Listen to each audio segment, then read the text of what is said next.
As an owner, your dashboard is the fullest view of the practice. Your calendar, claims and invoices, incomplete timesheets and notes across the team, tasks, and messages. You're the one who keeps the practice configured and running, so this run walks setup and the day-to-day controls. Let's start with your people.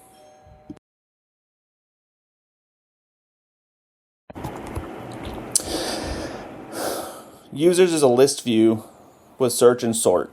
An add user button and a download button that grabs whatever's on screen. This paginates, so when you have more than 50, you may need a few downloads for the full list. If you're coming from another platform, we can also run a client and staff CSV import for you on the back end, so you're not entering everyone by hand. To add a user, the add user form is quick. You set their role and the services they can provide, and you can set a future activation date. We don't charge until that date, so you can build the profile before they start. Each user has a dashboard style landing page, files up top, calendar, profile info with the status button. That's where you deactivate, set a leave of absence, or a future departing date, plus messages, incomplete documentation, and tasks. The add user form only builds part of the profile, so open the actual profile page where the demographics live: date of birth, NPI, social security number, address, emergency contacts, and education level, which ties to the education level CPT modifiers we cover in the billing. At the bottom, licenses. This is where you can enter this provider's specific expiration dates for things you want to track.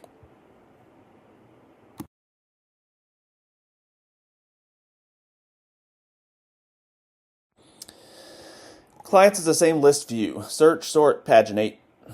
Add client opens a 3-step screen. Step 1, client information: first name, last name, gender, date of birth, office, and service levels. Step 2, guardian information: first, last, email, phone. For siblings, a guardian's email can only be used once, so for the second child, you pick the existing and select the guardian you already built. Step 3, the teams page: pick the supervisor and the BTs on the caseload. Also on the screen, guardians: to view and open the guardian records, and providers, where you add outside referring providers: first, last, and NPI, which matters for claims with certain payers. Open a client and you get the same dashboard landing page. Across the top, files, session notes, a list of every note with bulk export by CPT code. Give a date range and codes. Leave codes blank for everything. Then request the export. It runs in about a minute. The program book button, the POC button, which also exports. Down the page, appointments in list or calendar view, notes, which are non-clinical, allergies, warnings, likes, dislikes, the authorizations list, and on the right, profile info with an edit link and messaging. The client page profile works the same as the users. Just add whatever information inside the demographic information there. Insurance, referring provider, all that good stuff lives inside that profile as well.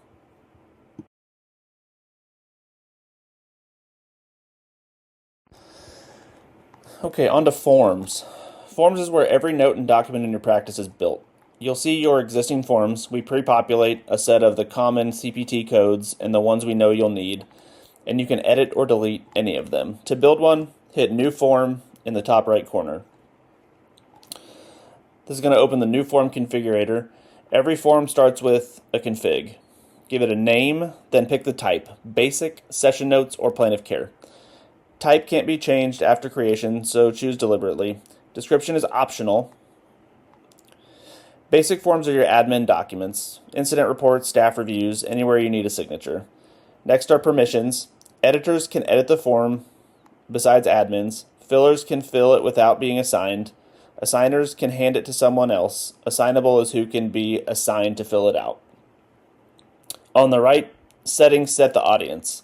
For an employee-facing form, turn on Select Employee and Employee Review if you want their signature. For a client or guardian form, select Client and Guardian Review. Supervisor Review adds the employee's supervisor. Session notes are the next type, and they're tied to a CPT code here via Assign to Codes. Plan of Care gives one template per discipline used from the client profile. Next is the layout screen. Layout is the builder. The banner reminds you company, client, and session data get added automatically up top. On the left is your widget palette. Add what you need. Write text is a fixed, non-editable block, good for consents. Expandable hides text under a headline. Divider separates sections. Text field is short answers. Text area for longer answers, formattable ones. Checkboxes allow multiple selections. Radio buttons only one. Table gives full row and column control. Soap notes drops an already built soap note into the form. ABA session data pulls the session's data onto the note in table, list, or card view. On any widget, you can set a label, mark it required, toggle enable autofill, or delete it. Just know deleting a section breaks anything previously autofilled into it. Another thing to note, the description box inside of each widget where they exist is how you can refine the prompt level. So if you have certain expectations of what you want set in a field, give those as directions. It will get displayed in the note within the platform. It will not get displayed when it's output as a PDF as a product, but it helps your BTs write better. It also informs the AI what to say and what not to say. On the next screen, we've got review. Review shows the finished form with session details pre-filled at the top and the date, time, and signature applied automatically at the bottom. Save, and it's live.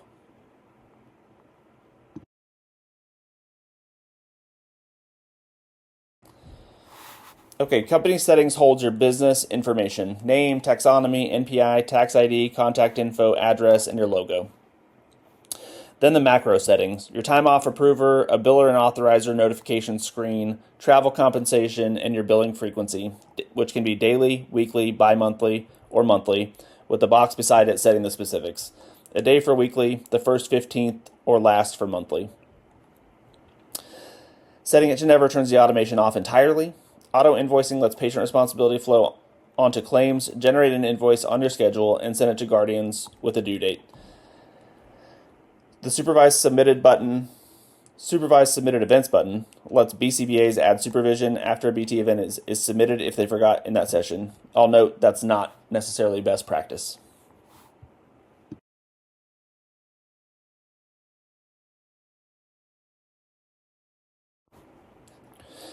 There's a few more setup pages here. Office is where you add multiple locations, good for bifurcating in-home caseloads if you wish. Offices don't need an address, they can just be a name, and they default to your company settings.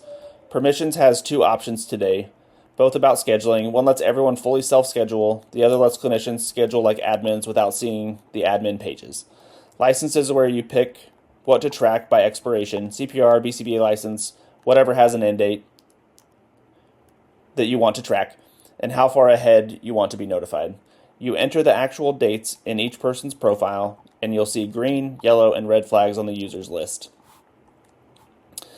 Calendars where you build trackable categories, just a name like fieldwork supervision or BCBA remote supervision. You select them when building an appointment, and they output on a report by hours.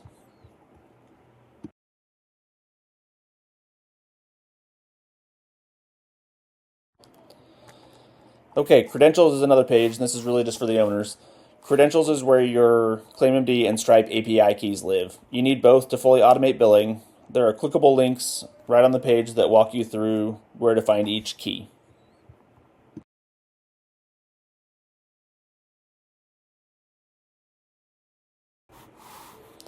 Okay, big one, payers. Payers is where your fee schedules live. Each payer with its payer ID, status, and office. To add one, hit Add Payer. Find the payer by its payer ID. That's the reliable way, because the name Claim.MD uses may not match yours, but the payer ID can carry across plans and states. Then pick the insurance name to display, the offices it applies to, empty means all, and a status. Set the ABA supervisor signature mode off, auto, which applies the BCBA signature the moment the BT submits, or review, which routes notes to tasks to sign. One note on supervisor signatures: it does not hold billing. It just requires a signature. Role pricing sets different prices per role. That's how payers like TRICARE wants their billing done, with the BCBA, BCABA, and RBT pricing. We also pair that with a military time or 24-hour time. Concurrent lets you bill both therapy and supervision at once, like 97153 and 97155. With it off, we drop the lower price claim automatically so you don't have to scrub your claims. BCBA, as billing provider, swaps your company name and NPI for the BCBA's. Bill using BCBA makes the assigned BCBA to the rendering employee. There's a manual-only option to turn off clearinghouse submission, guardian signature requirements, and single-date claims to group by service date. On the right side is the fee schedule. For each code, set default modifiers and your price. Open a code's advanced settings, and you get modifier level pricing, your HM, HN, HO educational modifiers, plus no authorization required, referring provider required, and untimed. Save the code. One note, the payer has to be saved for any of it to take effect. This is the piece I'm happy to jump on a live call for if you need some help. It's also important to remember that we have to connect Claim.MD, the clearinghouse, which we set up over in credentials, to make sure that the automation flows if you're choosing to use it.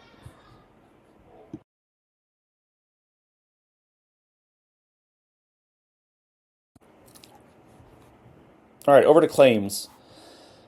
Claims is your billing command center. If you see this banner at the top, your Claim.MD key is not set up yet, and you'll want to connect that to submit. Across the top, you'll get a find by ID, which is the claim ID listed at the very first number for each claim. New claims to build one manually if you wish. Send everything in ready. Tags for your own internal tracing, and download, which gives you claims or the more detailed claim items. Ready, hold, and issue are the first three statuses, and those are all pre-clearinghouse. Ready means no problem was found. Hold means you're holding it intentionally, maybe for a known credentialing gap. Issue means we caught something on a pre-scrub that would hold it up. Something like a missing NPI, date of birth, number of units, etc. Error through approved are the clearinghouse and payer, or at the clearinghouse and payer. We pull that information back and update it for you automatically. They're purely informational. Reconciled, write-off, client balance, and review come back after. Reconciled means billed equals paid, so $100 equals $100. We just go ahead and reconcile that for you. Client balance is patient responsibility, deductible, co-insurance, etc. And review is everything that needs a decision. So we're going to show you everything that came back that doesn't match, an adjustment, a denial, etc. Review is your work list. Everything before it we handle automatically. We can filter by client, provider, payer, office, CPT code, and date range. The filter totals update on the right as you change them. As we click on a claim, it opens its timeline. The whole life of the claim from creation to payment lives here. 4 buttons are at the bottom. Tags, which we talked about before. Details for the line item breakdowns. Status to move it if you want to, and then reconcile. To fix anything missing, something that may be an issue, you open it, the timeline tells you exactly what's missing, say a missing NPI, go to where that lives, here the provider's user profile, fix it, and the claim will update itself to ready automatically. The reconcile screen. Reconcile is where you can handle a claim manually. The external ID and payment reference come back from the clearinghouse. You post the payment type and the line amounts, paid, patient owes, adjustments, write-off, tag, comment, and save. If billing equals paid, it's already reconciled for you. You're only in here for the exceptions. You really shouldn't have to do much in the reconciliation screen if you're letting us handle the billing via the automation.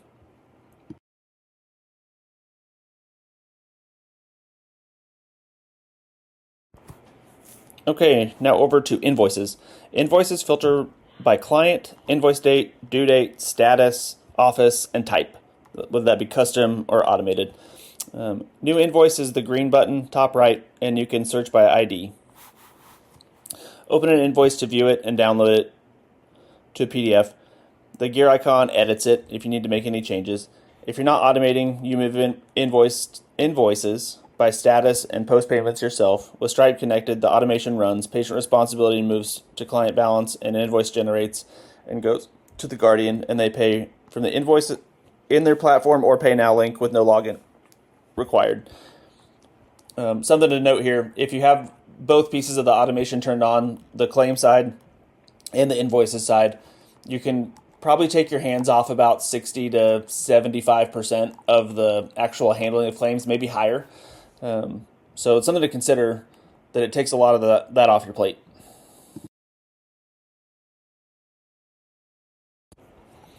All right, so now authorizations. Authorizations is a big list view, just like some of the other profile pages. Each auth also lives in the client profile, so if you're looking for something specific for a specific kiddo, you can go there first. The Add Auth button opens the editor. Pick the client, title it something searchable so you can find it later if you are searching from this screen. Add the client ID if you want to. First two initials of the first and last name and a reference number or a date of the auth is generally what I go with. The reference number will flow onto the claim when it's required. If you enter it, not necessarily if it's required, but if you enter it, it will flow onto the claim. Pick the service level, the diagnosis, and the start and end dates. Pick a status. Pending lets you schedule, but holds claims in issue status in the billing screen until you move it to active, and that'll update automatically. You'll just come in here and change from pending to active. We move to expired automatically for you once they expire. Notes lets you add notes for this auth. You can add a reference number for a call or things like that. Below that, we're going to add billing codes from the drop-downs. Pick the frequency, whether that be monthly, weekly, semi-annual, whatever, however the payer authorizes that code. You can add, backing up, we want to add those in units, not hours. So if most ABA CPT codes are 15-minute codes, so just multiply your number of hours times 4 if you're not sure.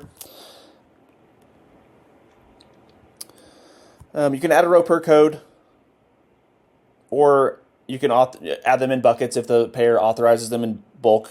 You can just put all the codes on one line, the number of units that you got, and move on. Coming back, you can always edit future items. You can't really edit anything that's established, like the client. I think we let you edit the start date now, but we don't let you edit existing codes because it would break the tracking. So we can add units. We can extend the end date. But you can't change units already used. So the green button is how you kind of go track that usage per code. So click it. You can see how it's authorized, whether that be weekly or monthly, what you've used in that specific auth period for the week or the month, what you've used, what was scheduled, and what you have remaining.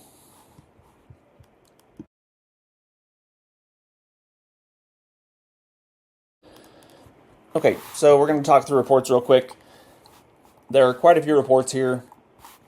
We're not going to talk about them all. I'm going to give you the high-level ones, and then you can click through some of the other ones and look to see if you even want to use them. So we're going to talk about aging, payroll, supervision, and cancellation. So in the aging report, it's going to show you how old your receivables are by bucket. That breaks down further into by payer and then by kiddo or client. I shouldn't say kiddo, by client. Payroll is going to break your hours into billable, PTO, non-billable, travel, all those good things. Color-coded event type columns on that report for you so you can kind of drill down into it. Supervision flags who's below your threshold. So you come in here, you can do it by office, lots of different things, but you can set your standard at the minimum of 5% for BACB or QABA supervision levels, and you can drive that up if you want it to be higher. Pretty straightforward. They'll either report it, the people who fall below it will show you in red who you need to go supervise. One caveat, you have to be using the supervision event type for this to be tracked. If you don't use supervision, your number will be wrong. The cancellation report, you can filter by client, provider, or office. It just, when you cancel an event via the event screen, so when you click an appointment on the calendar to cancel it, click the cancel button, give a reason, whether that be provider, client, or organization. That's how we'll track it. And that's what we'll pull here on the report. If you don't use that, it won't work. The last one that we'll talk about is the license report. You can drill into expirations here, looking at what is expiring that you need to go look at. So if you want to go look at the CPR certificates for everybody, you can go in there, look at to see if you need to maybe get people scheduled for a class or bring a class in. That might be helpful too. And then the last one is that categories report. If you're using them, they will get displayed here.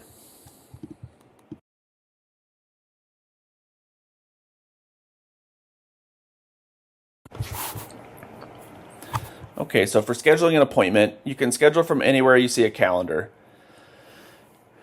Hit new event or new, depending on which page you're on, and you start on info. First, the type.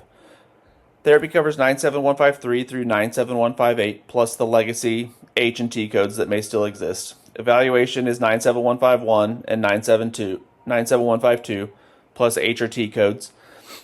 Supervision scheduled on top of an existing session and tracks onto the supervision report. So use this if you're supervising. Meeting, info, admin, PTO, and UTO are time tracking only. Info just drops a note on the calendar with no time. Pick the location the service happens at, a title if you want, it defaults to the type above, a category if you track those, and a description if you like. Next, the billing screen connects it to money. Pick the service, which defaults to ABA if that's all they get, and that drives your authorization options. Choose the auth, then the billing code. If nothing shows up here, one of two things is true. There's no authorization for that client, or you haven't set a price for that payer in the payer settings. Both are hard stops because everything downstream depends on this. The next screen is scheduling. Recurring gives you never, which is today only. Daily is Monday through Friday. Weekly with selectable days, including weekends.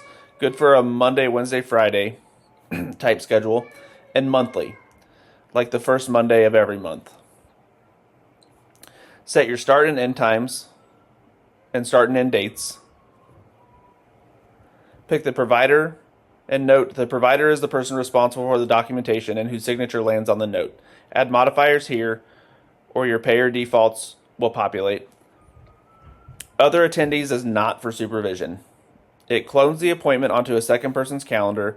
Both can open and fill the note, but the listed provider is responsible and signed. Use it for BC ABA supervision, the BCBA must sign, or for RBT training. At the bottom is a quick authorization check on dates and units. A red X is advisory only. It won't block you. Next is the review page. Review lays out everything you selected. If it's right, hit schedule.